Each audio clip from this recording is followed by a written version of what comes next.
Hello, everybody. This is Jim Hiles at First Capital and Go Plan 101. Today is Wealth Wednesday. We're going to talk about small and big cap stocks. We call them large cap versus big cap. So either one ways. I think when you look at it, it is about size. Size matters, but not necessarily.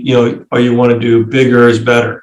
And we're going to be looking at why this is the case. So small cap companies essentially are companies which are between evaluation based on what people believe that they're worth when you look at their revenues and how they run their company. And these are market valuations between 300 million and 2 billion.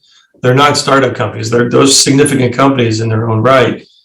So when you look at the small cap companies, they can be as strong as a balance sheet as a large cap companies. And when you look at small cap, generally what happens to small cap is it become larger. When you get successful, generally you're going to get bigger. At least that is in some ways it works. You may be acquiring other small companies. You might become what's called a mid-cap company, which is somewhere in between. And that's what happens. Small caps become mid-caps become large caps. So generally have that kind of methodology when you look at the market from how things are valued.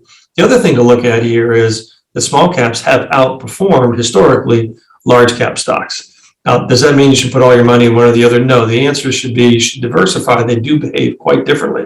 One of the things you'll see in the small cap space is the fact that there are simply less people covering them or analyzing them. The small caps come online and a lot of the bigger analysts just they have too many other stocks to look at. They're not looking at the smaller ones, perhaps so they quote unquote proven themselves.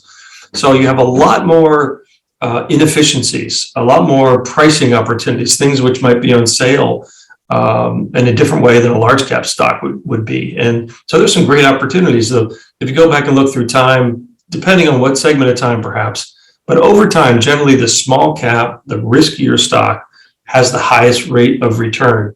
Usually that's what's thought of. There are many Nobel Prize winners who have said similar things, risk return, small caps are going to outperform. But I can tell you it's not by much. And if you want a little more security perhaps, or maybe less volatility, less risk, that's the place for large cap stocks.